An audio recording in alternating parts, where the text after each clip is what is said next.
बिस्मिल्लाहिर्रहमानिर्रहीम अस्सलाम वालेकुम वरहमतुल्लाह। नाज़रीन, आज एक अहम मसले की तरफ आपको लेकर जाना है। वो मसला ये है कि हालत हमल में और हालत रज़ाअत, ये दो मसले हैं। ठीक है, पहला मसला क्या है? हालत हमल। दूसरा मसला क्या है? हालत रज़ाअत।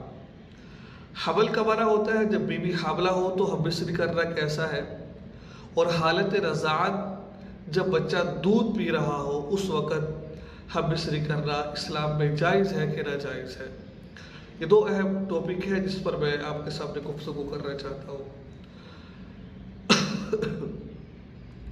देखिए, अगर शरई एतबार से देखा जाए, इस्लाम की रूह से देखा जाए, शरीयत की रूह से देखा जाए तो जायज़ है।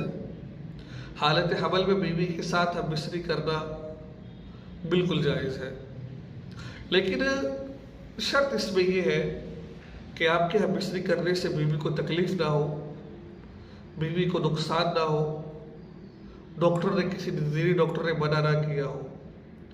अगर किसी दीनी डॉक्टर ने मना किया है, बीवी को दर्द होता है, तो एक इंसानियत के नाते इंसान को इससे गुरेज करना चाहिए, इससे बचना चाहिए।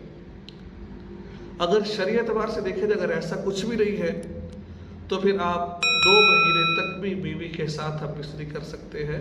इसमें किसी किस्म की कोई कबाहत नहीं है। 2 शर्तें थी, वो मैंने आपको बता दी है कि हालत हमल में।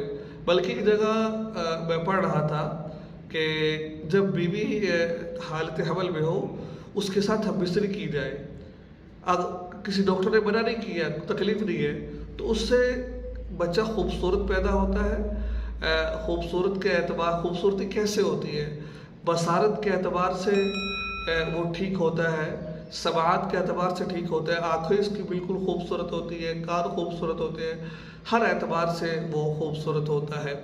तो इसलिए शरई एतबार से देखा जाए तो इसमें किसी किस्म की कोई कबाहत नहीं है, आप कर सकते हैं।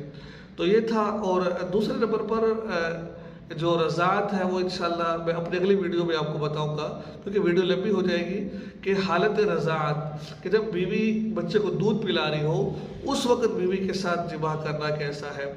तो दुआ में याद रखें, अगली वीडियो को इंतज़ार करें, चैनल को सब्सक्राइब कीजिए।